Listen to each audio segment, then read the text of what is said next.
Uh, one of the psukim, one of the verses in this week's parsha, admonishes us to fear our mother and father and keep Shabbat. And it sort of seems like a non sequitur. I understand fear your mother and father, I understand keep Shabbat, but in one sentence it doesn't seem to jive. And it ends, by the way, with, and I am God. So what's going on here? Why is this in this such a strange verse? And the answer is it's sending off an important message. You should fear your parents because they are the figures of authority in your life. As you're growing up, that's your figures of authority. And it mentions mother first because the nature of people is you fear your father. Many of us, grew up and our mother would say, wait till your father gets home. And you knew there was no appeal, that you were in deep trouble. Because your mother, but your father, your father, most cases, would not go against your mother. So that makes sense. But it's also admonishing us something very important.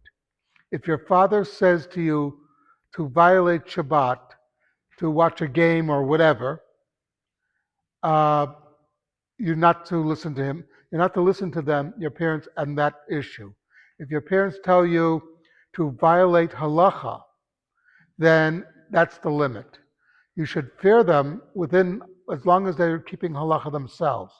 But if they want you to violate halacha, and it's a very important thing also, as we see many people are telling us to violate the law here in the United States. No, you don't do that. Dina machuta dinahi. The law of the land is the law, and it applies to us as well. Uh, so it's a very important thing. And then the Torah underlines it by saying, "And you know why you should do all this?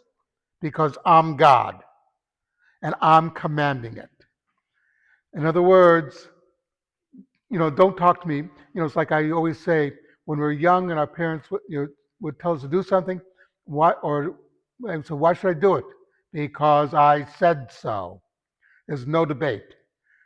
And then God is saying, there's no debate in this issue. Fear your parents, but keep my halachot, and I'm God. Something to think about. I think we still have a minion. Kaddish Rabbanim. One.